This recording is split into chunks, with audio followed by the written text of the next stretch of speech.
Assalomu alaykum. Demak, bizda savollar bilan 16-si, ya'ni tanqidiy fikrlashdan 2024-yilda tushgan savollardan biri ko'rib o'tamiz. Xo'p. Demak, agar bu yil ob-havo issiq yoki quruq bo'lsa, ekinlar yaxshi hosil bermaydi.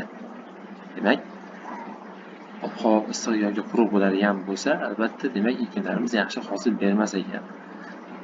Endi ekinlar umuman olganda faqatgina issiq yoki quruq bo'lsagina shunaqa demak yomon hosil beradi demayapti-da.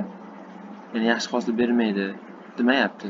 Boshqa sabablari ham bo'lishi mumkin. Qaniydir kerakli paytda demak suv berilmaganda demak ekinlar yaxshi bo'lmasligi mumkin.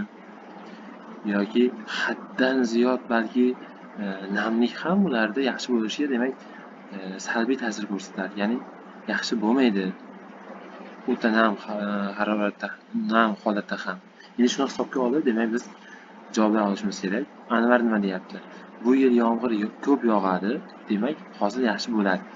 Aytib o'tganimizdek, faqat yomg'irda o'ziga bog'liq emas. Ya'ni havo quruq bo'lmadi. Ya'ni mana bu issiq va quruq bo'lmadi, lekin bu degani albatta yaxshi bo'ladi degani emas.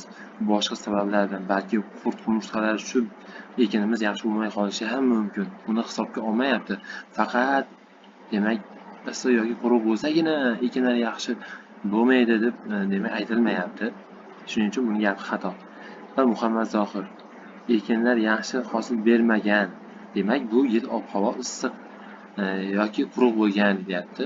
Demak, mana bu issiq degan so'z issiq yoki quruq bo'lgan deyapti. Yo'q, demak bizda aytib o'tganimizdek, yaxshi hosil bermaganligining sababi demak issiq yoki quruq bo'lganligi emas, boshqa sabablar ham bo'lishi mumkin ekan. Shuning uchun to'g'ri javob ikkalasining ham fikri xato bo'lar ekan.